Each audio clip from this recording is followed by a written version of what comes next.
మీకు నిద్రపోయినా మెలుకున్నా అసెంబ్లీకి వచ్చినా బయటికి వెళ్ళినా ఎప్పుడు జగన్ జగన్ జగన్ జగన్ ఎలా తిట్టాలి, జగన్ మీద ఎలా దుమ్మెత్తిపోయాలన్న ఆలోచన తప్ప మరొకటి లేదా? 9 నెలలైంది మీరు అధికారంలోకి వచ్చి. మెజారిటీ సీట్లు మీకున్నాయని గొప్పగా చెప్పుకుంటున్నప్పుడు 11 సీట్లని ఎక్కిరించే మీరు 11 సీట్లున్న జగనన్నకి ప్రతిపక్ష హోదా ఇవ్వడానికి ఎందుకు భయపడుతున్నారు?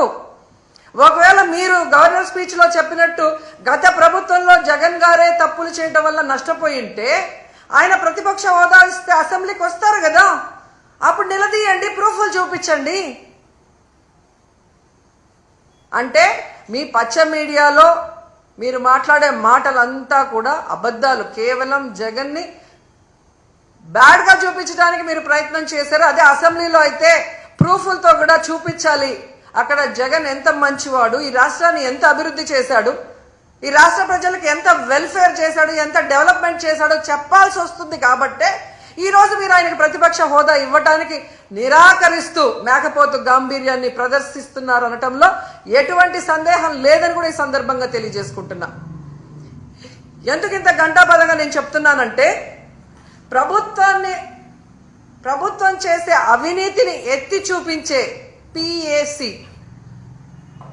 పబ్లిక్ అకౌంట్స్ కమిటీ, ఈ దేశంలో ఏ రాష్ట్రంలో అయినా ప్రతిపక్ష ఎమ్మెల్యేకే ఆ పోస్ట్ ఇస్తారు, PACని.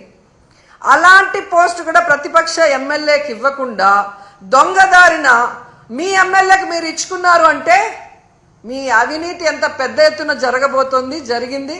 అది బయట రాకుండా ఉండటం కోసం దొంగదారిలో మీ ఎమ్మెల్యేని PAC చైర్మన్ మీరు ఎలా చేసుకున్నారో అందరూ కూడా గమనిస్తున్నారన్న విషయాన్ని తెలుసుకోండి. ఎందుకంటే